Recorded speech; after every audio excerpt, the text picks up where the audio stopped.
또다시 시판이 침대 옆 작은 탁자로 밀려났습니다. 오리건주 포틀랜드 외곽의 호스피스 시설 502호. 제가 담당하던 환자 김에스터 씨는 그날도 천천히 고개를 옆으로 돌렸습니다. 흰죽도 으깬 감자도 차갑게 식어가는 영양보충 음료도 그녀의 마른 입술을 넘지 못했습니다. 그날로 꼬박 10하루째였습니다. 10하루 동안 그녀는 단 한 숟갈도 단 한 모금도 삼키지 못했습니다. 숟가락을 입가에 대면 그녀는 미안하다는 듯 눈을 감았고 저는 그 다친 눈꺼풀 앞에서 매번 무너졌습니다. 저는 마거리 도일입니다. 이 일을 18년 했습니다. 수백 명의 마지막을 지켜봤고 먹지 않으려는 환자를 어르고 달래는 일에는 누구보다 이력이 났다고 믿었습니다. 안 먹으면 억지로라도 먹여야 한다. 그게 간병인의 책임이라고 18년을 믿어왔습니다. 그런데 그날 저는 침대 발치에 가만히 선 채 아무것도 할 수 없는 제 두 손만 멍하니 내려다보고 있었습니다. 바로 그때였습니다. 복도 끝 가족들이 쓰는 작은 부엌 쪽에서 한 번도 맡아본 적 없는 냄새가 흘러나왔습니다. 달큰하면서도 코끝이 알싸한 묘하게 마음을 끌어당기는 향이었습니다. 저는 저도 모르게 그 냄새를 따라 천천히 복도를 걸어갔습니다. 작은 냄비 앞에 등이 굽은 한 노인이 서 있었습니다. 78의 박순자 할머니, 그 방 환자의 어머니였습니다. 영어는 서툴렀지만 무언가를 정성껏 휘젓는 그 손길만은 또렷했습니다. 말린 붉은 열매 몇 알과 노르스름한 뿌리 몇 조각, 냄비 안에 든 건 그게 전부였습니다. 저는 속으로 생각했습니다. 저게 대체 무슨 소용이 있을까? 의사도 약도 그 어떤 최신 의료 장비도 어쩌지 못한 사람을 마른 열매 몇 알, 끓인 물이 어떻게 한단 말인가? 영양제도 못 넘기는 사람이 저런 물 한 잔을 마실 리가 없는데 저는 그때만 해도 알지 못했습니다. 그 작은 냄비에서 끓고 있던 한 잔이 18년 동안 단단하게 굳어있던 제 모든 신념을 송두리째 흔들어 놓으리란 것을요. 10하루를 굶은 환자가 어떻게 그 한 잔에는 손을 뻗었을까요? 약도 아니고 영양제도 아닌 그 차 한 잔이 어떻게 떠나는 사람과 그 곁을 지키던 저를 동시에 바꿔놓았을까요? 지금부터 그 이야기를 들려드리겠습니다. 영상 시작 전 구독과 좋아요로 대한민국의 미래를 응원해주세요. 사람들은 제가 따뜻한 사람일 거라고 생각합니다. 죽음을 앞둔 이들의 곁을 지키는 일을 하니까요. 하지만 솔직히 말씀드리면 저는 그렇지 않았습니다. 적어도 그날 그 차 냄새를 맡기 전까지는요. 18년이라는 시간은 사람의 마음에 굳은 살을 만듭니다. 처음 이 일을 시작했을 때 26의 저는 환자 한 분이 떠날 때마다 화장실에 숨어 울었습니다. 차가운 세면대를 붙잡고 누가 들을세라 입을 틀어막고 울었습니다. 그런데 어느 순간부터 눈물이 나지 않았습니다. 슬픔이 사라진 게 아니었습니다. 그저 그 슬픔을 느낄 자리에 단단한 껍데기가 자라난 것뿐이었죠. 그래야 다음날 또 출근할 수 있었으니까요. 그래야 무너지지 않고 버틸 수 있었으니까요. 40이 넘어서면서 저는 거의 기계처럼 일했습니다. 아침 7시에 출근해 침대 시트를 갈고 약을 나누고 시판을 드리고 차트를 채우고 퇴근했습니다. 집에 돌아오면 텅 빈 주방에 서서 인스턴트 수프를 데워 먹었습니다. 10년 전 남편과 헤어진 뒤로 그 주방에서 누군가와 함께 밥을 먹어본 기억이 없었습니다. 데우고 먹고 설거지하고 잠드는 하루. 저는 그 단조로움이 차라리 편했습니다. 마음이 움직이지 않으면 다치지도 않으니까요. 저는 효율을 믿었습니다. 매뉴얼을 믿었습니다. 정해진 시간에 약을 주고 정해진 양을 먹이고 차트에 숫자를 적는 일.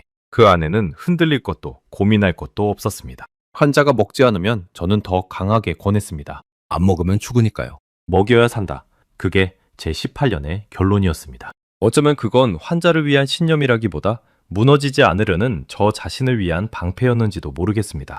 동료들은 저를 두고 이 시설에서 가장 손이 빠르고 정확한 간병인이라고 했습니다. 저는 그 말을 칭찬으로 받아들였습니다.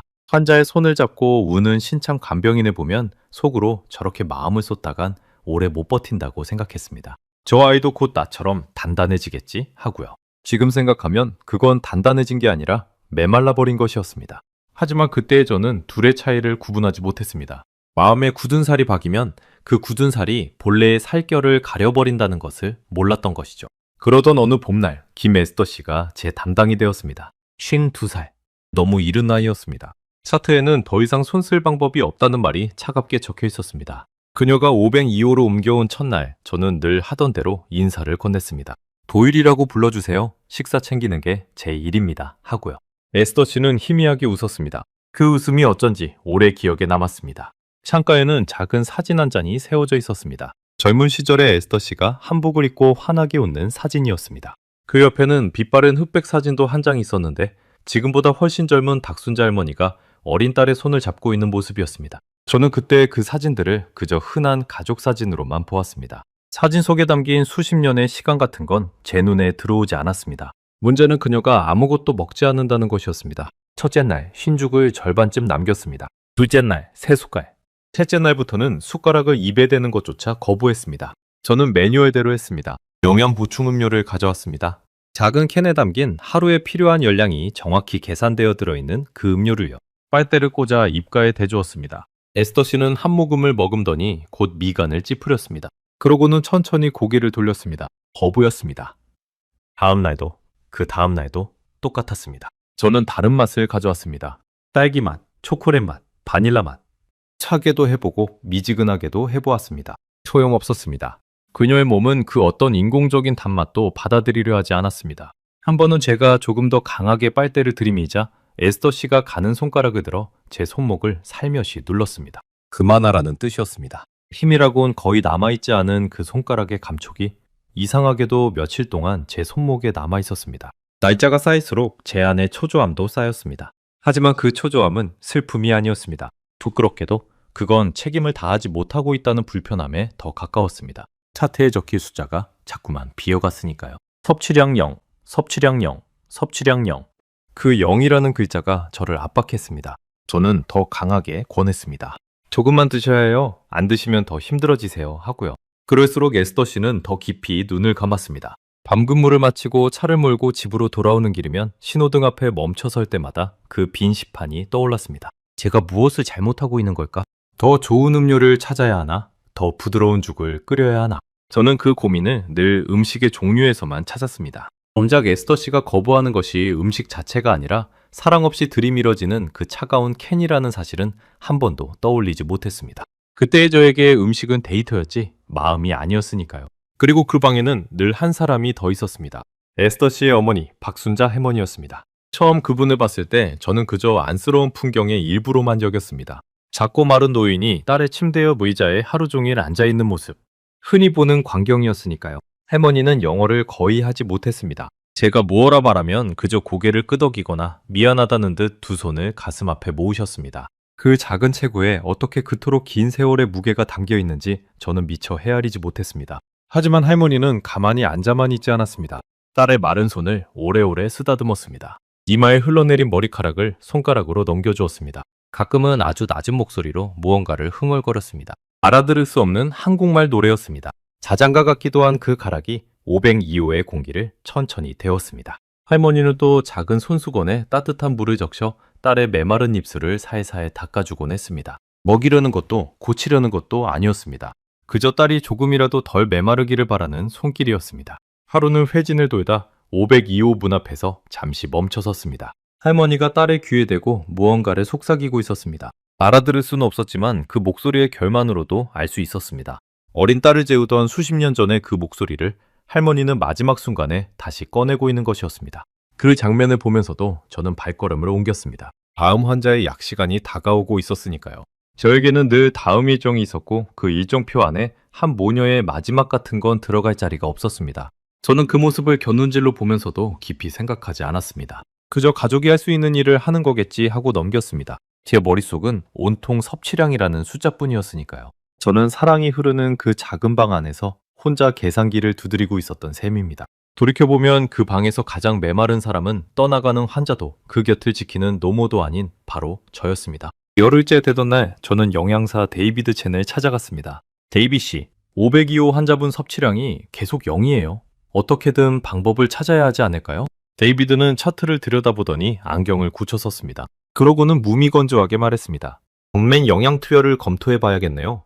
이대로면 수치가 위험해요. 그는 30 중반의 젊은 영양사였습니다. 학교에서 배운 표준 식이 지침을 신봉했고 모든 답을 도표와 그래프에서 찾으려 했습니다. 어떤 면에서는 18년 전에 저와 닮은 사람이었습니다.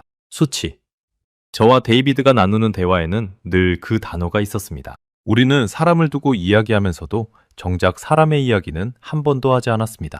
칼로리가 몇이고 단백질이 몇 그램이고 수분 섭취가 부족하고 그 숫자들 너머에 한 사람의 평생이 그 사람이 사랑했던 맛과 향과 기억이 통째로 들어있다는 것을 우리는 떠올리지 못했습니다. 그날 저는 빈 시판을 들고 502호를 나서며 생각했습니다. 나는 18년 동안 무엇을 한 걸까?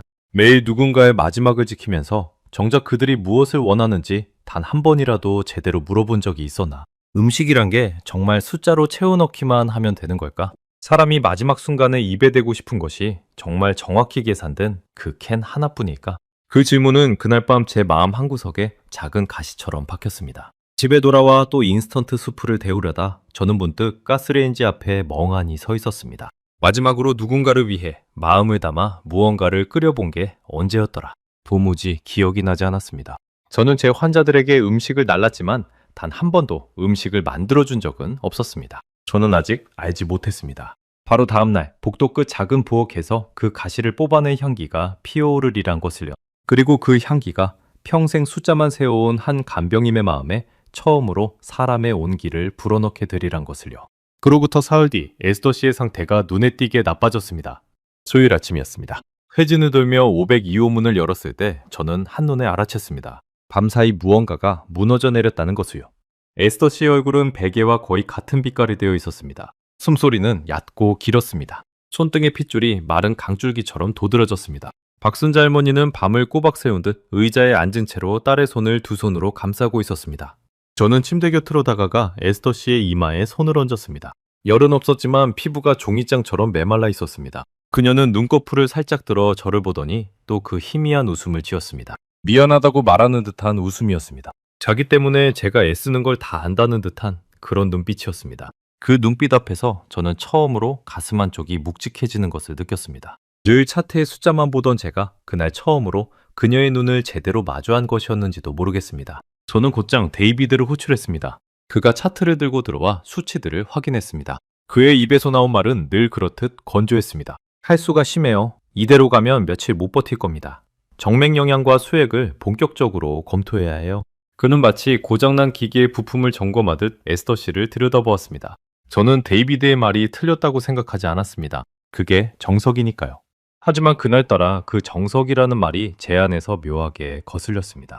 우리가 지금 살리려는 게 사람인가 아니면 차트의 숫자인가? 그 질문이 또 한 번 머리를 스쳤습니다. 저는 애써 그 생각을 밀어냈습니다. 감상에 빠질 여유는 없었으니까요. 제 일은 정해진 절차를 밟는 것이었습니다. 그런데 그날 아침 에스더 씨가 저를 보며 지었던 그 미안한 웃음이 자꾸만 떠올랐습니다. 정맥에 바늘을 꽂고 수액줄을 연결하고 모니터를 붙이면 그녀의 수치는 며칠 더 버틸 수 있을 겁니다. 하지만 그게 정말 그녀가 원하는 마지막일까? 18년 동안 저는 단 한 번도 그런 질문을 스스로에게 던진 적이 없었습니다. 절차는 절차일 뿐 거기에 환자의 마음이 들어설 자리는 없다고 믿었으니까요. 그런데 이번만큼은 그 믿음이 자꾸만 흔들렸습니다. 그날 오후 데이비드와 저는 가족 면담을 위해 할머니를 불렀습니다. 통역을 위해 같은 층에 입원한 다른 환자의 보호자가 잠시 도움을 주었습니다. 마침 한국말을 할 줄 아는 분이 계셨던 겁니다. 데이비드는 도표를 펼쳐놓고 설명했습니다. 따님께 정맥으로 영양을 공급하는 게 의학적으로 최선입니다. 동의해 주셔야 진행할 수 있습니다. 그는 그래프 위의 선이 어떻게 떨어지고 있는지를 손가락으로 짚어가며 설명했습니다. 마치 숫자만 보여주면 누구나 설득될 거라고 믿는 사람처럼요. 할머니는 한참을 가만히 듣고 계셨습니다. 그러고는 아주 천천히 떨리는 목소리로 한국말을 하셨습니다. 통역하던 분이 잠시 머뭇거리더니 옮겨주었습니다. 할머니 말씀은 바늘은 이제 그만 꽂고 싶다고 하시네요. 딸이 마지막엔 편안했으면 좋겠다고요. 할머니의 손이 무릎 위에서 가늘게 떨리고 있었습니다. 데이비드의 표정이 굳었습니다. 그는 안경을 고쳤으며 말했습니다. 어머님, 영양 공급을 중단하면 더 빨리 악화됩니다. 이건 환자분을 위한 일이에요. 그 말에 할머니는 조용히 고개를 저었습니다. 그러고는 무어라 짧게 덧붙이셨습니다. 통역하던 분의 목소리가 살짝 잠겼습니다. 알아요. 다 안다고 하세요. 그래도 마지막인데 딸이 좋아하던 거 한 번이라도 입에 대게 해주고 싶다고 하세요.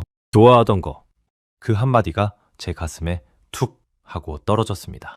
저는 11일 동안 에스더 씨에게 수십 가지 음료를 들이밀었지만 단 한 번도 그녀가 무엇을 좋아했는지 물어본 적이 없었습니다. 딸기 맛이냐 초콜릿 맛이냐를 따졌을 뿐 정작 그녀가 평생 사랑했던 맛이 무엇인지는 떠올려 본 적조차 없었던 겁니다. 저는 그동안 에스더 씨의 입에 무언가를 넣으려고만 했지 그 입이 무엇을 그리워하는지는 한 번도 헤아리지 않았던 것이죠. 면담은 결론 없이 끝났습니다.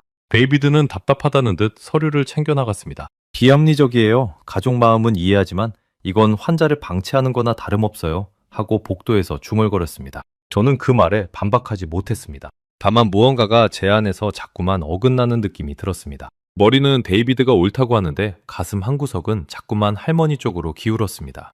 그날 밤 저는 야간 근무였습니다. 시설의 불이 하나둘 꺼지고 복도에는 비상등의 흐릿한 빛만 남았습니다. 대부분의 환자가 잠든 고요한 시간. 저는 간호 스테이션에 앉아 식어버린 커피를 마시며 차트를 정리하고 있었습니다. 그때였습니다. 누군가가 조심스럽게 제 곁으로 다가왔습니다. 박순자 할머니였습니다. 할머니는 작은 비닐봉지 하나를 가슴에 안고 계셨습니다. 그러고는 더듬더듬 미리 외워온 듯한 영어로 말씀하셨습니다. 부엌 조금 써도 될까요? 한 단어 한 단어가 마치 무거운 돌을 들어 옮기는 것처럼 느껴졌습니다. 손짓으로 무언가를 끓이는 신용을 하셨습니다. 저는 잠시 어리둥절했습니다. 이 시간에 부엌을요? 할머니가 안고 있던 봉지를 살짝 열어 보이셨습니다. 그 안에는 쪼글쪼글하게 마른 붉은 열매 한 줌과 노르스름한 뿌리 몇 조각이 들어있었습니다. 저는 그게 무엇인지 알지 못했습니다. 그저 한국에서 가져온 어떤 약재 같은 것이려니 짐작했을 뿐입니다. 머릿속에서는 즉각 규정이 떠올랐습니다. 가족이 외부 식재료를 시설 부엌에서 조리하는 건 위생지 침상 권장되지 않는다는 것을요. 거절해야 한다는 생각이 먼저 들었습니다. 18년 동안 몸에 밴 그 절차의 감각이 저도 모르게 입을 열게 만들 뻔했습니다. 바로 그때 마침 야간 점검을 돌던 데이비드가 그 광경을 보고 다가왔습니다. 그는 봉지 안을 들여다보더니 곧장 고개를 저었습니다. 안 됩니다. 출처를 알 수 없는 식재료는 조리하실 수 없어요. 미생 규정이에요. 할머니는 데이비드의 단호한 표정 앞에서 어깨를 움츠리셨습니다. 그 작은 몸이 더 작아 보였습니다. 할머니는 봉지를 다시 가슴에 끌어안고는 미안하다는 듯 고개를 숙이셨습니다. 봉지를 쥔 손끝이 하얗게 변할 만큼 힘이 들어가 있는 것을 저는 보았습니다. 그 손은 거절당하는 데 익숙해진 손이었습니다. 낯선 나라에서 낯선 말로 딸의 마지막을 지키느라 수없이 고개를 숙여온 손이었습니다. 그 모습을 보는 순간 제 안에서 무언가가 움직였습니다. 저는 데이비드를 향해 말했습니다. 데이비 씨, 잠깐만요. 제 입에서 나온 말에 저 자신도 놀랐습니다. 그냥 차예요. 끓인 물에 우려내는 차. 약도 아니고 다른 환자분께 드리는 것도 아니에요. 당신 어머니가 마지막으로 딸한테 해주고 싶은 거라면 우리가 그걸 막을 권리가 있을까요? 데이비드는 당황한 얼굴로 저를 보았습니다. 도일 씨, 규정은 규정이에요. 저는 그를 똑바로 마주보며 말했습니다. 알아요. 그런데 우리가 11일 동안 규정대로 한 결과가 섭취량 0이잖아요. 책임은 제가 질게요. 제가 왜 그런 말을 했는지 그 순간에는 저도 알지 못했습니다. 어쩌면 면담 때 들었던 그 말, 딸이 좋아하던 거 한 번이라도 하던 그 목소리가 제 안에 아직 남아있었기 때문인지도 모르겠습니다. 어쩌면 텅 빈 제 집 주방이 마지막으로 누군가를 위해 무언가를 끓여본 게 언제였는지 기억나지 않던 그 밤이 떠올랐기 때문일 수도 있고요.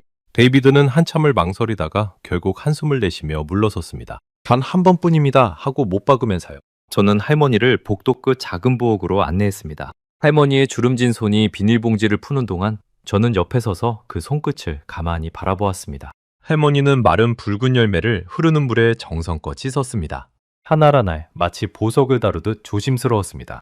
그러고는 노르스름한 뿌리의 껍질을 작은 칼로 얇게 벗겨냈습니다. 그 손놀림에는 수십 년 동안 반복해온 사람만이 가질 수 있는 익숙함이 배어 있었습니다. 저는 그 모습을 보며 문득 궁금해졌습니다. 저 붉은 열매와 노란 뿌리는 대체 무엇일까? 그리고 할머니는 어떤 마음으로 저 먼 한국에서 이것들을 챙겨 이 머나먼 나라까지 가져온 것일까? 비행기를 타고 태평양을 건너오는 그 긴 시간 동안 할머니의 가방 한 구석에는 딸에게 끓여줄 차 한 잔의 재료가 들어있었던 셈입니다. 그 사실이 어쩐지 제 마음을 묵직하게 눌렀습니다. 그때까지만 해도 저는 생각했습니다. 저 마른 열매 몇 알이 끓은 물 한 잔이 무엇을 바꿀 수 있겠는가? 11일을 굶은 사람이 영양제도 거부한 사람이 냄비에 물이 끓기 시작하고 할머니가 씻어둔 재료를 천천히 넣자 부엌 안에 처음 맡아보는 향이 번지기 시작했습니다. 달큰하면서도 알싸한, 코끝을 간지리면서도 마음 어딘가를 건드리는 묘한 냄새였습니다. 그러나 잠시 후 그 작은 부엌에서 피어오른 그 향기가 제가 18년간 믿어온 모든 것을 뒤흔드는 첫 신호가 되리란 것을 그날에 저는 짐작조차 하지 못했습니다. 차가 다 끓는 데는 1시간이 넘게 걸렸습니다. 할머니는 처음에는 센 불에서 물을 끓이다가 보글보글 끓어오르자 불을 약하게 줄였습니다. 그러고는 그 앞에 작은 의자를 끌어다 앉아 냄비를 가만히 들여다보았습니다. 서두르는 기색이라고는 없었습니다.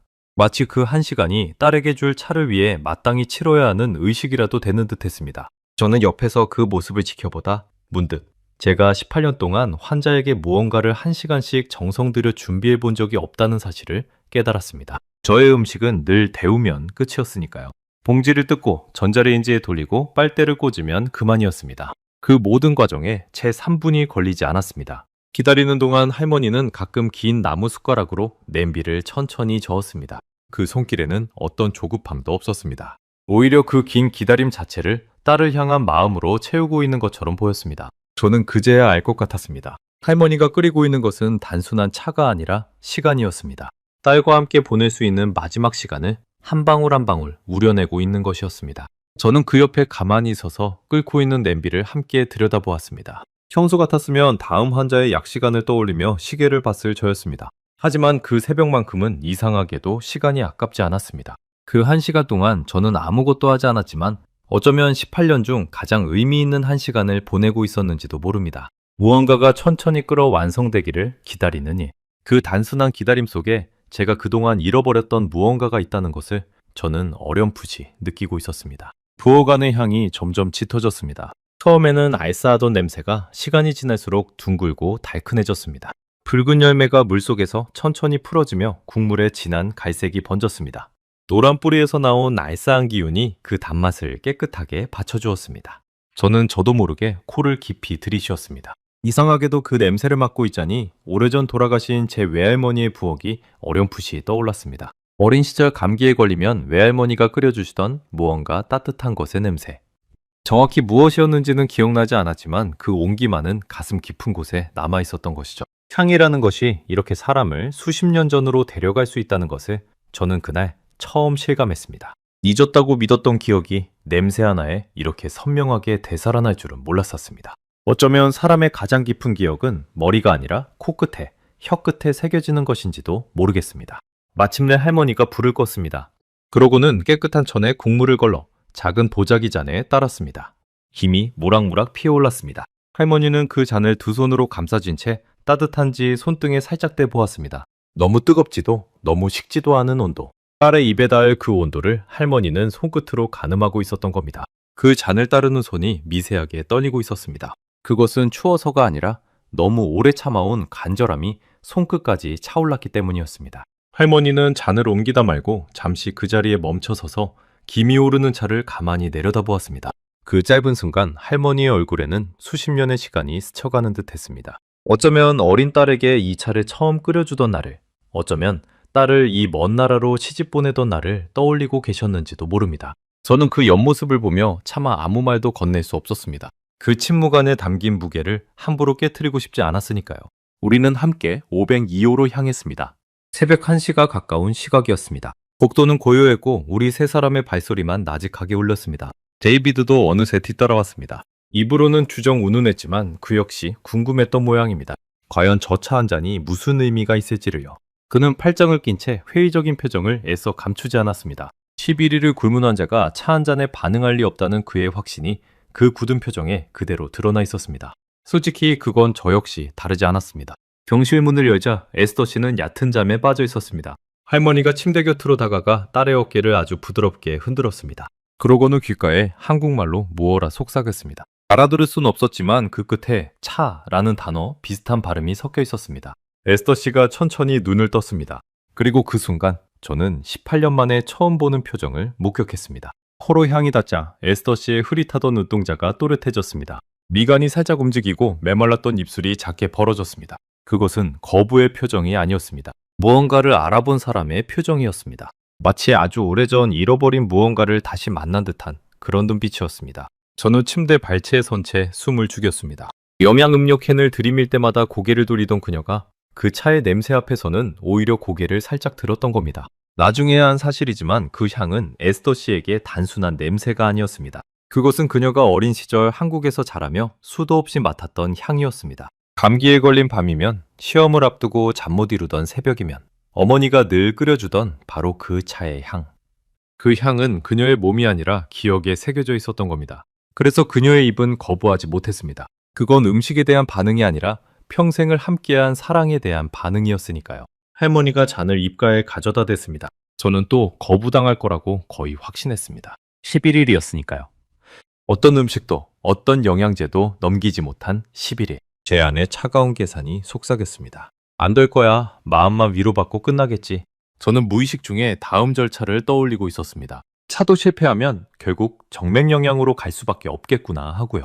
그런데 에스더 씨가 천천히, 아주 천천히 입술을 열었습니다. 한 모금, 작은 한 모금이 그녀의 목을 넘어갔습니다. 저는 제 눈을 의심했습니다. 심장이 한 박자 멎었다가 다시 빠르게 뛰기 시작했습니다. 그녀가 잠시 멈추더니 다시 한 모금을 삼켰습니다. 그러고는 또 한 모금.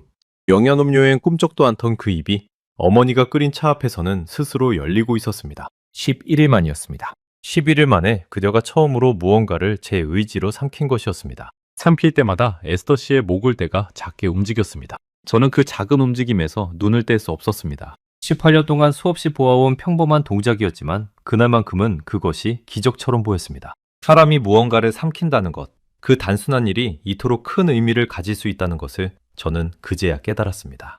그날 밤 에스더 씨는 그 작은 잔의 절반을 비웠습니다. 절반. 영양학적으로 따지면 아무것도 아닌 양이었습니다. 칼로리로 환산하면 한 줌도 안 되는 양. 데이비드의 차트에라면 거의 의미 없는 숫자로 적혔을 양이었습니다. 하지만 저는 그 절반이 제가 18년 동안 채워넣은 그 어떤 가득 찬 식판보다 무겁게 느껴졌습니다. 그건 미장을 채우는 양이 아니라 마음을 채우는 양이었으니까요. 차를 마신 뒤 에스더 씨의 표정이 한결 편안해졌습니다. 그녀는 어머니의 손을 잡고 아주 희미하게 웃었습니다. 미안하다는 웃음이 아니었습니다. 처음으로 편안한 웃음이었습니다. 할머니의 주름진 눈가에 눈물이 천천히 차올랐습니다. 하지만 할머니는 울지 않았습니다. 그저 딸의 손을 더 꼭 잡고 그 낮은 자장가를 다시 흥얼거리기 시작했습니다. 그 가락이 502호의 공기를 따뜻하게 적셨습니다. 저는 그 광경 앞에서 발이 묶인 듯 움직일 수 없었습니다. 옆에 선 데이비드도 마찬가지였습니다. 그는 차트를 들고 있던 손을 어느새 아래로 떨군 채 멍하니 그 모습을 바라보고 있었습니다. 그의 입에서 작은 혼잣말이 새어나왔습니다. 어떻게 이런 일이... 그 한마디에 우리 두 사람의 모든 당혹감이 담겨 있었습니다.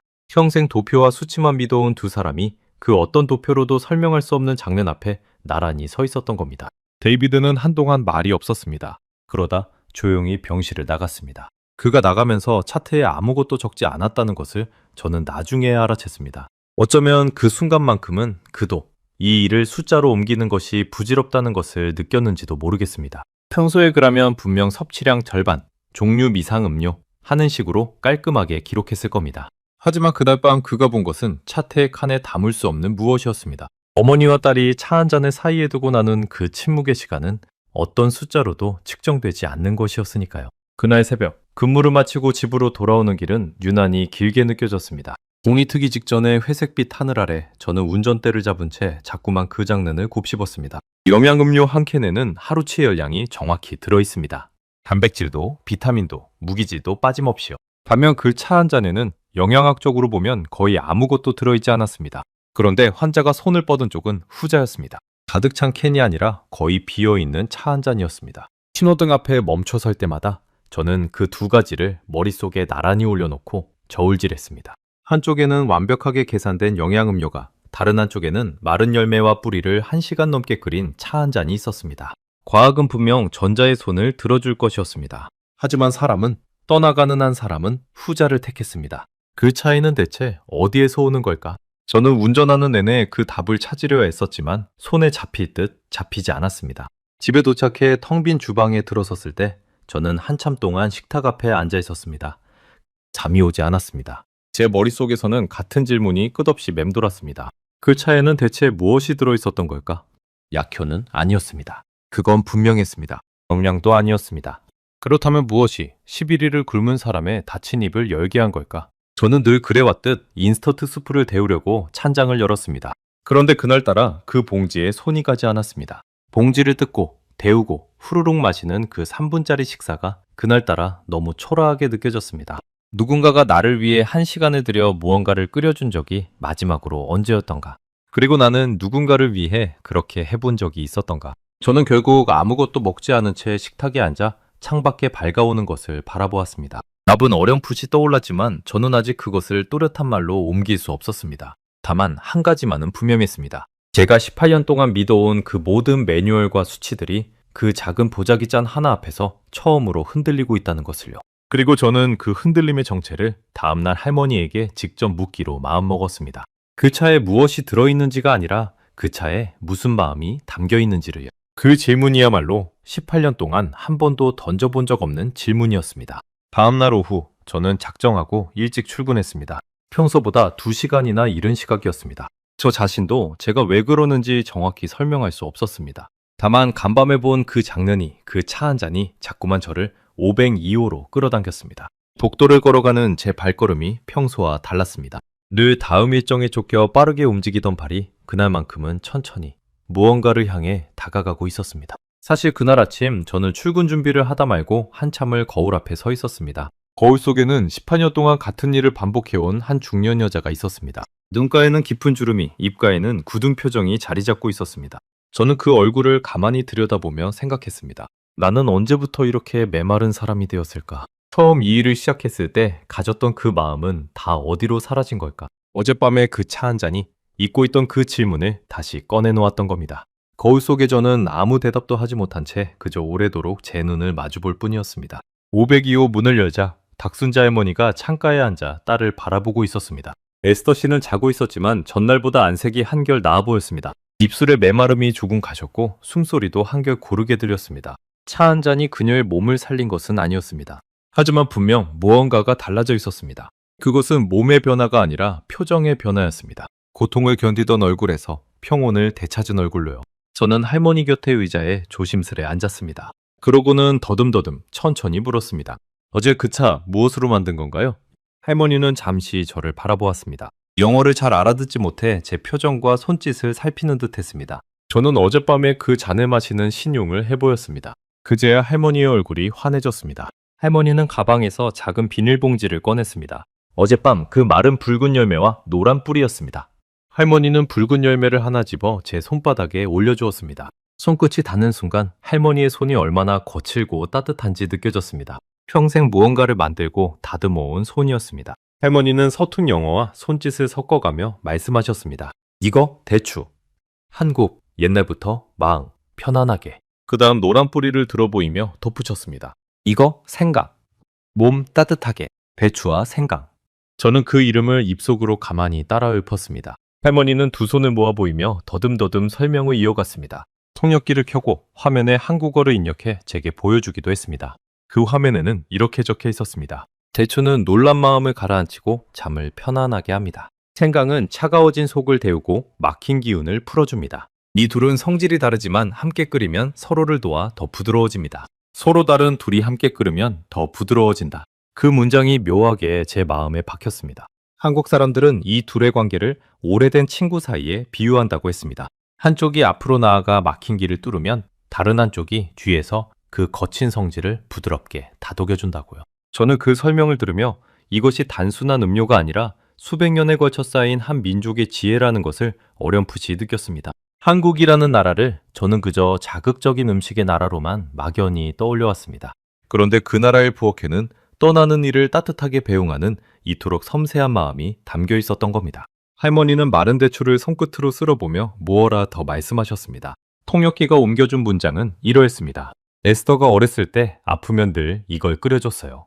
열이 나도 배가 아파도 시험 때문에 잠을 못 자도 그 애는 이 냄새만 맡으면 스르르 잠이 들었죠. 저는 그 말을 들으며 어젯밤 에스더 씨가 차의 향을 맡고 눈을 또렷이 뜨던 그 순간이 떠올랐습니다.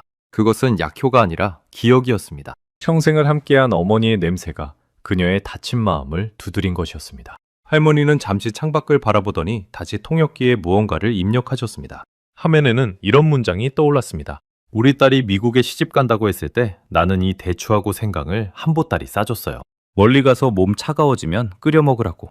그 말 끝에 할머니의 목소리가 가늘게 떨렸습니다. 그 한 보따리의 대추와 생강이 수십 년 동안 태평양 건너 어느 미국 부엌에서 끓고 있었을 것을 생각하니 제 가슴 한쪽이 저릿하게 아려왔습니다. 어머니의 사랑은 그렇게 마른 열매 한 줌에 담겨 바다를 건너고 세월을 건너왔던 겁니다. 저는 다시 물었습니다. 그런데 어머니, 이 차가 따님병을 낫게 해줄 수 있다고 생각하세요? 제 질문에는 솔직히 약간의 회의가 섞여 있었습니다. 혹시 할머니가 이 차에 어떤 기적 같은 치료 효과를 기대하고 계신 건 아닐까 하는 우려였습니다. 18년 동안 저는 그런 가족들을 종종 보아왔으니까요. 받아들이지 못하고 헛된 희망에 매달리는 가족들을요. 할머니는 제 말을 한참 알아듣더니 천천히 고개를 저으셨습니다. 그러고는 통역기에 한국어를 또박또박 입력하셨습니다. 화면에 뜬 문장을 읽는 순간 저는 숨이 멎는 듯 했습니다. 거기엔 이렇게 적혀 있었습니다. 고치려는 거 아니에요? 그냥 따뜻하게 보내주고 싶어서. 고치려는 게 아니다. 그냥 따뜻하게 보내주고 싶다. 그 한 문장이 18년 동안 제가 쌓아온 모든 신념의 벽을 단번에 허물어뜨렸습니다. 저는 그동안 환자가 먹지 않으면 그것을 실패로 여겼습니다. 어떻게든 먹여야 한다고 그게 제 책임이라고 믿었습니다. 그런데 할머니는 처음부터 다른 곳을 보고 있었습니다. 할머니에게 중요한 것은 딸의 위장을 채우는 게 아니라 딸의 마지막을 따뜻하게 데우는 것이었습니다. 할머니는 이미 알고 계셨습니다. 딸이 곧 떠나리란 것을요. 그 누구보다 그 사실을 또렷이 알면서도 부정하지 않으셨습니다. 다만 그 마지막 길이 외롭지 않기를, 차갑지 않기를 바라셨던 겁니다. 저는 그제야 깨달았습니다. 진짜 강인함이란 끝까지 매달리는 것이 아니라 사랑하는 사람을 평온하게 보내줄 준비를 하는 것이라는 사실을요. 할머니의 그 작고 구분 등에 저는 18년을 일하며 한 번도 본 적 없는 어떤 위대함을 느꼈습니다. 저는 그 자리에서 한동안 아무 말도 하지 못했습니다. 손바닥 위에 붉은 대추 하나를 가만히 내려다보았습니다. 그 작은 열매 하나에 제가 평생 외면해온 진실이 담겨 있는 것 같았습니다. 음식은 숫자가 아니라는 것. 사람이 마지막에 원하는 것은 완벽하게 계산된 영양이 아니라 자신을 사랑하는 누군가의 손길과 온기라는 것을요. 제 손바닥 위에서 그 대추 한 알이 어느새 따뜻하게 데워져 있었습니다. 저는 그 대추를 차마 봉지에 돌려놓지 못하고 한참을 손에 쥐고 있었습니다. 작고 쪼글쪼글한 그 열매가 그 순간만큼은 세상 어떤 약보다도 귀하게 느껴졌으니까요. 그날 저녁 저는 휴게실에 혼자 앉아 호스피스 돌봄에 관한 자료들을 찾아보았습니다. 18년을 일했지만 정작 그 자료들을 제대로 들여다본 건 그날이 처음이었습니다. 신입 시절 교육에서 한 번 듣고는 그 뒤로는 바쁘다는 핑계로 펼쳐본 적이 없었습니다. 그리고 거기에서 저는 의료진이 늘 말하던 한 가지 원칙을 발견했습니다. 호스피스 돌봄의 핵심은 영양 보충이 아니라 위안과 함께 있어주는 것이라는 원칙이었습니다. 자료에는 이렇게 적혀 있었습니다. 임종을 앞둔 환자에게 억지로 음식을 먹이는 것은 오히려 몸에 부담을 주고 고통을 늘릴 수 있다. 이 시기에 정말 중요한 것은 칼로리가 아니라 환자가 편안함을 느끼고 사랑받고 있다고 느끼는 것이다. 익숙한 향과 따뜻한 음료는 환자의 닫힌 마음을 다시 열어줄 수 있으며 가족이 함께 무언가를 나누는 행위 자체가 가장 깊은 돌봄이 된다. 저는 그 문장을 몇 번이고 다시 읽었습니다. 그 문장을 읽는 순간 제 얼굴이 화끈거렸습니다. 저는 18년 동안 그 원칙을 매일 어겨온 셈이었습니다. 교육 시간마다 들었던 그 말을 한 귀로 듣고 한 귀로 흘렸던 겁니다. 위안과 연결. 그 두 단어가 그날따라 제 가슴을 무겁게 짓눌렀습니다. 저는 늘 환자에게 무언가를 주려고만 했지 환자와 함께 있어주려 한 적은 없었습니다. 시판을 들이밀고 차트를 적고 다음 방으로 넘어가는 것. 그것이 제가 생각한 돌봄의 전부였습니다. 가장 부끄러웠던 것은 그 모든 원칙을 할머니는 책으로 배운 적도 없이 이미 알고 계셨다는 사실이었습니다. 영어도 못하고 의료교육을 받은 적도 없는 78의 노인이 제가 18년간 외면해온 돌봄의 본질을 처음부터 손끝으로 실천하고 있었던 겁니다. 책에 쓰인 위안과 연결이라는 그 차가운 단어가 할머니의 부엌에서는 대추 생강차 한 잔으로 따뜻하게 살아있었습니다. 저는 자격증을 들고도 못한 일을 할머니는 마른 열매 한 줌으로 해내고 계셨던 것이죠. 자료를 덮고 저는 한참을 멍하니 앉아 있었습니다. 영양 보충 음료 한 캔과 어머니가 직접 끓인 차 한 잔. 며칠 전이었다면 저는 한치의 망설임도 없이 캔을 선택했을 겁니다. 그게 합리적이고 그게 정석이니까요. 그런데 이제 저는 그 둘의 차이를 처음으로 이해했습니다. 캔에는 영양이 들어있지만 차에는 사람이 들어있었습니다. 캔에는 계산이 들어있지만 차에는 평생의 사랑이 들어있었습니다. 환자가 손을 뻗은 쪽이 어느 쪽이었는지를 떠올리면 답은 너무나 분명했습니다. 창밖으로는 어느새 어둠이 내려앉아 있었습니다. 저는 식어버린 커피잔을 두 손으로 감싸쥐었습니다. 어젯밤 할머니가 차가 담긴 잔을 그렇게 감싸쥐던 모습이 떠올랐습니다. 손으로 온도를 가늠하던 그 모습. 저는 그동안 환자의 음식 온도를 단 한 번도 손으로 확인해 본 적이 없었습니다. 정해진 온도로 데워 나르면 그만이었으니까요. 그 작은 차이가 돌봄과 처리의 차이라는 것을 저는 그제야 알았습니다. 그날 밤 저는 502호로 다시 향했습니다. 무언가에 이끌리듯이요. 병실 문 앞에 서니 안에서 할머니의 낮은 자장가가 흘러나오고 있었습니다. 저는 문을 열려다 말고 잠시 그 자리에 멈춰 섰습니다.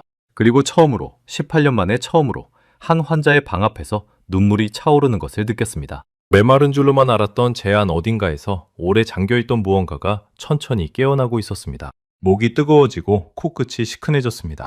저는 손등으로 눈가를 훔쳤습니다. 26에 화장실에 숨어 울던 그 신참 간병인이 18년의 굳은 살을 뚫고 다시 제 안에서 고개를 들고 있었습니다. 저는 그 눈물을 부끄러워하지 않았습니다. 오히려 그 눈물이 반가웠습니다. 아직 제 안에 사람을 향한 마음이 남아있다는 증거였으니까요. 다 말라버린 줄 알았던 눈물에서 아주 작은 샘 하나가 다시 솟아나고 있었습니다. 저는 그날 밤 18년 동안 단 한 번도 입 밖에 내지 않았던 말을 마음속으로 되뇌었습니다. 나는 18년 동안 칼로리를 셌지 사람을 본 적이 없었구나. 그 깨달음은 부끄러웠지만 동시에 어떤 해방감을 주었습니다. 이제라도 알았으니까요. 늦었지만 아주 늦지는 않았으니까요.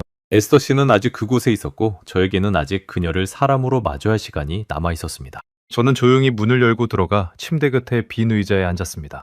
그러고는 처음으로 식판도 차트도 없이 그냥 그곳에 있어 주었습니다. 아무것도 하지 않고 그저 함께. 그것이 제가 18년 만에 배운 가장 중요한 돌봄이었습니다. 할머니가 저를 보며 옅게 미소 지으셨습니다. 그 미소 속에는 마침내 같은 마음이 든 사람을 알아본 따뜻함이 담겨 있었습니다. 우리는 아무 말도 나누지 않았지만 그 침묵 속에서 처음으로 통하고 있었습니다. 그날 밤 저는 502호에서 오래도록 머물렀습니다. 다음 환자의 약 시간 같은 건 떠올리지 않았습니다. 그저 잠든 에스더 씨의 고른 숨소리를 들으며 할머니가 흥얼거리는 자장가에 귀를 기울였습니다.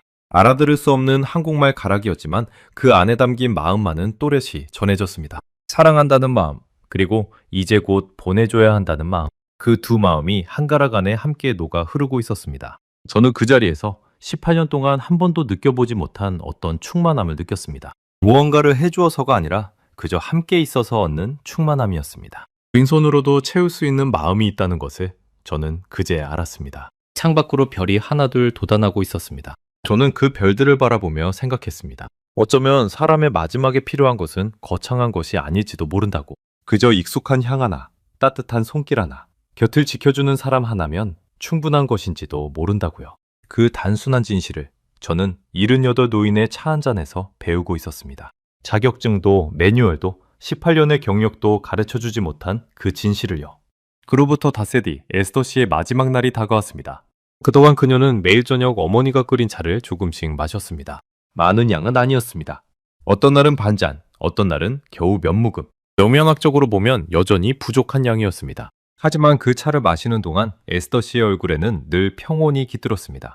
저는 더 이상 섭취량을 따지지 않았습니다.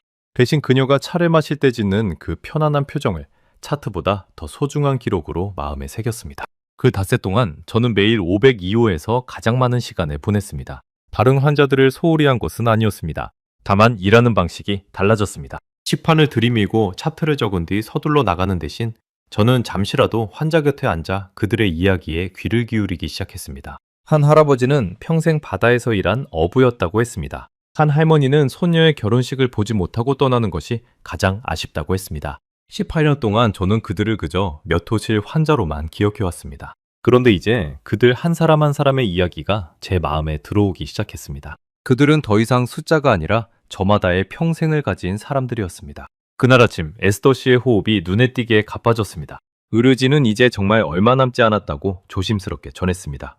박순자 할머니는 그 말을 전해 듣고도 흔들리지 않으셨습니다. 다만 평소보다 일찍 부엌으로 향하셨습니다. 마지막 살을 끓이기 위해서였습니다. 저는 그 곁을 따라갔습니다. 이번에는 막아야 할 규정 같은 건 떠올리지 않았습니다. 오히려 제가 먼저 냄비를 꺼내드리고 물을 받아들였습니다. 며칠 전만 해도 위생 규정을 들이대던 그 부엌에서 이제 저는 할머니의 손발이 되어 움직이고 있었습니다. 차가 끓는 동안 할머니는 평소와 달리 말이 없으셨습니다. 그저 끓어오르는 냄비를 가만히 바라보셨습니다. 그 옆모습에서 저는 이것이 딸에게 끓여주는 마지막 차라는 것을 할머니도 알고 계신다는 걸 느꼈습니다. 수십 년 동안 수도 없이 끓여온 그 차를 이제 마지막으로 끓이고 계신 거였습니다.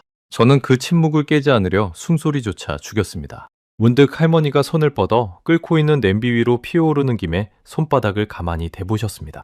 그 김이 손바닥을 적시는 동안 할머니의 입술이 소리 없이 움직였습니다. 무어라 기도하시는 것 같기도, 딸의 이름을 부르시는 것 같기도 했습니다. 저는 그 모습을 보며 차를 끓이는 이 한 시간이 할머니에게는 딸과 나누는 마지막 대화의 시간이라는 것을 알았습니다. 말로 다 할 수 없는 사랑을 할머니는 그렇게 차 한 잔에 담아 건네고 계셨습니다. 차가 다 끓자 할머니는 가장 곱고 작은 잔에 차를 따랐습니다. 우리는 함께 502호로 향했습니다. 에스더 씨는 침대에 누운 채 가쁜 숨을 몰아쉬고 있었습니다. 할머니가 그 곁에 앉아 차가 담긴 잔을 딸의 입가로 가져갔습니다. 에스더 씨가 천천히 눈을 떴습니다. 그러고는 그 익숙한 향을 맡으며 아주 희미하게 입술을 열었습니다. 한 모금. 그녀는 마지막으로 어머니의 차를 한 모금 삼켰습니다. 그러고는 떨리는 목소리로 아주 작게 무어라 말했습니다. 한국말이었습니다. 곁에 있던 통역봉사자가 나직이 옮겨주었습니다. 엄마 차 냄새 어릴 때 그대로네. 그 한마디에 502호의 공기가 멈춘 듯 했습니다. 그 짧은 말 안에 한 사람의 평생이 담겨 있었습니다. 한국에서 보낸 어린 시절, 어머니의 부어, 아플 때마다 끓여주던 그 차의 향, 그 모든 기억이 마지막 순간에 한꺼번에 되살아난 것이었습니다. 죽음을 앞둔 사람이 떠올린 것은 거창한 무엇이 아니라 어머니가 끓여주던 차 한 잔의 냄새였습니다. 저는 그 사실 앞에서 가슴이 먹먹해졌습니다. 박순자 할머니의 두 눈에서 마침내 차마운 눈물이 흘러내렸습니다. 할머니는 딸의 야윈 얼굴을 두 손으로 감싸주었습니다. 그러고는 무어라 한국말로 속삭였습니다. 그것은 통역할 필요도 없는 말이었습니다. 사랑한다는 말, 잘 가라는 말. 어느 나라 말이든 어머니가 딸에게 건네는 그 마지막 인사의 결은 똑같았으니까요. 할머니의 목소리는 떨렸지만 무너지지는 않았습니다.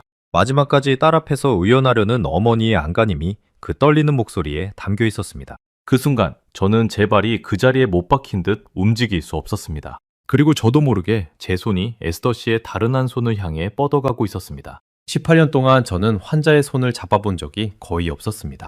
맥박을 재거나 자세를 바꿔줄 때 기능적으로 잡았을 뿐 사람으로서 그 손을 잡아준 적은 없었습니다. 그런데 그날 저는 처음으로 에스더 씨의 손을 두 손으로 감싸쥐었습니다. 그녀의 손은 차가웠습니다. 하지만 제가 두 손으로 감싸자 아주 미세하게 제 손가락을 마주쥐는 것이 느껴졌습니다. 그 약하디약한 힘이 제 가슴을 무너뜨렸습니다. 18년 동안 메말라 있던 제 안의 무언가가 그 순간 뚝이 터지듯 한꺼번에 풀려나왔습니다. 저는 소리 없이 울었습니다. 환자 앞에서 우는 것은 프로답지 못한 일이라고 믿어왔지만 그날만큼은 그 눈물을 막을 수 없었습니다. 아니, 막고 싶지 않았습니다. 저는 그 순간 깨달았습니다. 제가 18년 동안 그토록 단단한 껍데기를 두르고 살았던 이유를요. 그것은 강해서가 아니라 무서웠기 때문이었습니다. 매번 누군가를 떠나보내며 마음을 다치는 것이 두려워 저는 아예 마음을 닫아버렸던 겁니다. 하지만 그날 에스더 씨의 손을 잡으며 저는 알았습니다. 마음을 닫으면 슬픔은 막을 수 있지만 그 자리에 찾아오는 따뜻함도 함께 막아버린다는 것을요. 슬픔을 받아들이는 사람만이 그 따뜻함도 받을 수 있다는 것을요. 에스더 씨가 천천히 고개를 돌려 저를 바라보았습니다. 그러고는 마지막 힘을 다해 아주 희미하게 웃어 보였습니다. 그것은 첫날 제가 인사를 건넸을 때 그녀가 지었던 바로 그 웃음이었습니다. 다만 이번에는 미안함이 아니라 고마움이 담긴 웃음이었습니다. 그 웃음이 그동안 매뉴얼대로만 그녀를 대해온 저를 용서하는 것 같았습니다.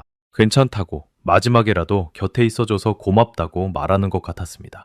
그날 오후 에스더 씨는 어머니의 손과 저의 손을 양쪽에 쥔 채 아주 평온하게 눈을 감았습니다. 마지막 순간까지 그녀의 입가에는 옅은 미소가 남아 있었습니다. 침대 옆 작은 탁자에는 절반쯤 남은 대추 생강차가 아직 온기를 머금고 있었습니다. 그 김이 천천히 사라져가는 것을 저는 오래도록 바라보았습니다. 마치 그녀의 영혼이 그 따뜻한 김을 따라 조용히 떠나가는 것 같았습니다. 슬픔이 밀려왔지만 그 슬픔 안에는 미움도 후회도 없었습니다. 그저 한 사람이 사랑받으며 떠났다는 깊고 고요한 위안만이 남아 있었습니다. 병실이 고요해진 뒤 할머니는 한참을 딸의 곁에 앉아 계셨습니다. 울지도 무너지지도 않으셨습니다. 그저 딸의 식어가는 손을 쓰다듬으며 마지막 자장가를 나직이 불러주셨습니다. 떠나는 아이를 재우듯이요. 저는 그 모습을 차마 방해할 수 없어 조용히 문가에 서 있었습니다. 그 광경은 슬펐지만 동시에 이상하리 많지 아름다웠습니다. 사람이 이토록 따뜻하게 누군가를 떠나보낼 수 있다는 것을 저는 그날 처음 보았습니다. 18년 동안 저는 수많은 임종을 보았습니다. 하지만 대부분은 차가운 기계음과 분주한 발걸음, 그리고 형식적인 절차들로 채워진 마지막이었습니다. 그런데 에스더 씨의 마지막은 달랐습니다. 그 방에는 차의 향이 남아 있었고 어머니의 자장가가 흐르고 있었고 무엇보다 사랑이 가득했습니다. 떠나는 사람도 보내는 사람도 그 곁을 지킨 저도 모두가 따뜻함 속에 있었습니다. 그것이 진정한 호스피스 돌봄이라는 것을 저는 그 작은 방에서 비로소 두 눈으로 확인했습니다. 얼마 뒤 할머니가 천천히 일어나 제게 다가왔습니다. 그러고는 아무 말 없이 가방에서 작은 잔을 하나 꺼내 제게 내미셨습니다. 마지막으로 남은 그 차였습니다. 마셔보라는 뜻이었습니다. 저는 그 잔을 두 손으로 받아들었습니다. 따뜻했습니다. 참모금을 마시자 달큰하면서도 알싸한 그 맛이 목을 타고 천천히 내려갔습니다. 그리고 그 온기가 가슴 한복판에 닿는 순간 저는 비로소 알았습니다.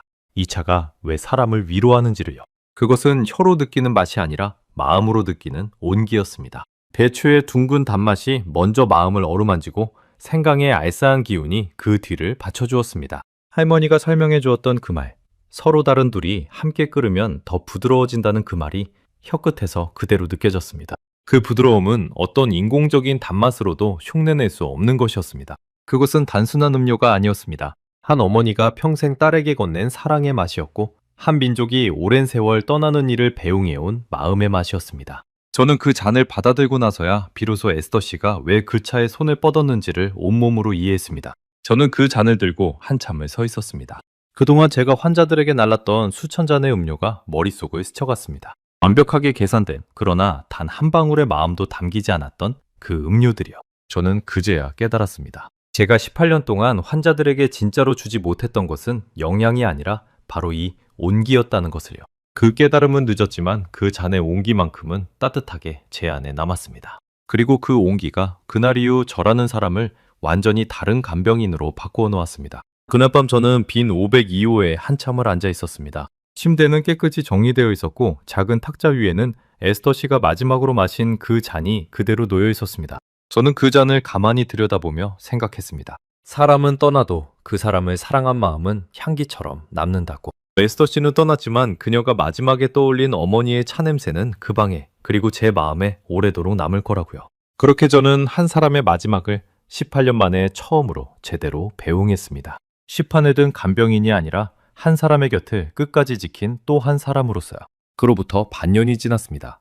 지금도 저는 같은 호스피스 시설에서 일하고 있습니다. 같은 복도를 걷고 같은 환자들의 마지막을 지킵니다. 겉보기에 달라진 것은 없어 보일지도 모릅니다. 하지만 저를 아는 동료들은 모두 입을 모아 말합니다. 그 일이 변했다고요? 무엇이 달라졌느냐고 물으면 그들은 잘 설명하지 못합니다. 다만 제가 환자들을 대하는 눈빛이, 손길이 예전과 다르다는 것만은 분명히 느낀다고 합니다. 예전에 저는 일을 처리했지만 이제 저는 사람을 돌봅니다. 그 차이를 말로 다 설명할 수는 없어도 환자들은 누구보다 먼저 그것을 알아챕니다. 이제 저는 새 환자를 맞을 때마다 가장 먼저 가족에게 묻습니다. 환자분이 평소에 좋아하시던 음식이 있나요? 함께 나누던 차나 음료가 있나요? 어떤 냄새를 맡으면 편안해 하시나요? 18년 동안 단 한 번도 던지지 않았던 그 질문을 이제 저는 가장 먼저 묻습니다. 그 질문 하나가 환자를 숫자가 아닌 한 사람으로 마주하게 해주는 첫걸음이라는 것을 알았으니까요. 그 질문에 가족들은 처음엔 당황합니다. 호스피스 간병인이 그런 걸 묻는다는 게 낯선 모양입니다. 하지만 이내 그들의 눈빛이 달라집니다. 어떤 보호자는 환자가 평생 좋아하던 고향 음식 이야기를 한참이나 들려주었습니다. 어떤 보호자는 그 질문에 끝내 눈물을 보였습니다. 그 눈물 속에는 떠나는 가족을 위해 무언가를 해줄 수 있다는 작은 위안이 담겨 있었습니다. 저는 그제야 알았습니다. 그 질문 하나가 환자뿐 아니라 남겨질 가족에게도 위로가 된다는 것을요.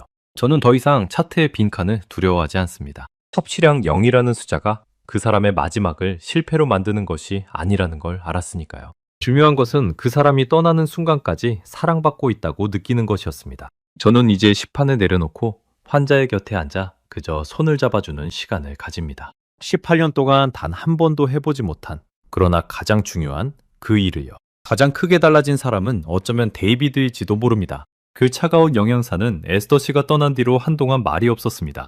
그러던 어느 날 그가 제게 조용히 다가와 말했습니다. 도일 씨, 부엌 한 칸을 가족 조리용으로 내주려고요? 위생관리는 제가 책임지겠습니다. 그러고는 멋쩍게 덧붙였습니다. 그날 밤 본 그 장면을 저는 도저히 잊을 수가 없어서요. 지금 그 작은 부엌 한 칸에는 가족들이 자유롭게 음식을 끓일 수 있는 공간이 마련되어 있습니다. 어떤 가족은 환자가 좋아하던 수프를 끓이고 어떤 가족은 고향의 전통차를 우립니다. 그 부엌에서 피어오르는 향기들이 이제 우리 시설의 복도를 채웁니다. 예전에 그 차갑고 소독약 냄새만 나던 복도가 이제는 집의 부엌처럼 따뜻한 향으로 가득합니다. 에스더 씨의 차 한 잔에서 시작된 작은 변화가 이렇게 시설 전체의 돌봄 번식을 바꾸어 놓은 것입니다. 데이비드는 그 부엌에 작은 안내문도 붙였습니다. 거기엔 이렇게 적혀 있습니다. 사랑하는 분을 위해 무엇이든 끓이세요. 저희가 돕겠습니다. 그 글귀를 볼 때마다 저는 에스더 씨를 떠올립니다. 그날 밤 봉지를 가슴에 끌어안고 고개를 숙이던 박순자 할머니의 모습도요. 그때 우리가 막아섰던 그 차 한 잔이 결국 이 시설을 통째로 바꾸어 놓았다는 사실이 저는 지금도 믿기지 않습니다. 얼마 전에는 한 한국인 가족이 새로 들어왔습니다. 그 가족이 부엌에서 무언가를 끓이는데 익숙한 향이 복도로 흘러나왔습니다. 달큰하면서도 알싸한, 제가 결코 잊을 수 없는 그 향. 대추 생강차였습니다. 저도 모르게 그 향을 따라 부엌으로 걸어갔습니다. 그러고는 그 가족에게 다가가 말했습니다. 이 차, 제가 잘 알아요. 정말 따뜻한 차죠? 그 가족은 놀란 얼굴로 저를 바라보았습니다. 외국인 간병인이 그 차를 안다는 것이 신기했던 모양입니다. 저는 그들에게 에스더 씨와 박순자 할머니의 이야기를 들려주었습니다. 차 한 잔이 어떻게 한 환자의 마지막을 따뜻하게 했는지, 그리고 그 차가 어떻게 저라는 메마른 간병인을 바꾸어 놓았는지를요. 이야기를 다 들은 그 가족의 보호자가 끓이던 차를 한 잔 따라 제게 건넸습니다. 그 따뜻한 잔을 받아드는 순간 저는 다시 한번 에스더 씨를 떠올렸습니다. 차 한 잔으로 이어진 그 인연이 이렇게 또 다른 사람에게로 흘러가고 있었습니다. 저는 가끔 박순자 할머니를 떠올립니다. 딸을 떠나보낸 뒤 할머니는 한국으로 돌아가셨습니다. 떠나시던 날 할머니는 제 손에 작은 봉지 하나를 쥐어주셨습니다. 그 안에는 마른 배추가 한 줌 들어 있었습니다. 서툰 영어로 할머니는 말씀하셨습니다. 마음 차가울 때 끓여요. 그 한마디가 어떤 위로의 말보다 깊이 제 가슴에 남았습니다.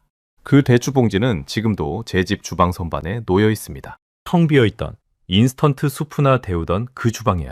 저는 가끔 마음이 무겁거나 지친 날이면 그 대추를 몇 알 꺼내 생강과 함께 끓입니다. 1시간 넘게 서두르지 않고 천천히요.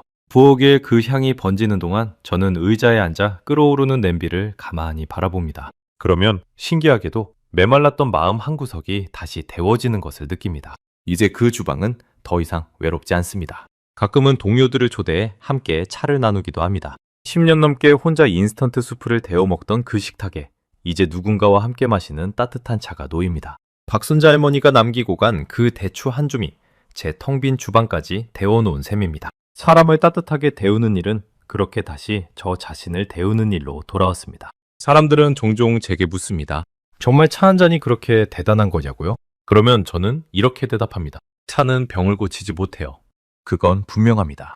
하지만 떠나는 길을 덜 외롭게 만들 수는 있죠. 그리고 그건 때로는 병을 고치는 것보다 더 중요한 일이라고요. 18년 동안 저는 음식이 곧 영양이라고 믿었습니다. 채워 넣어야 할 숫자라고 믿었습니다.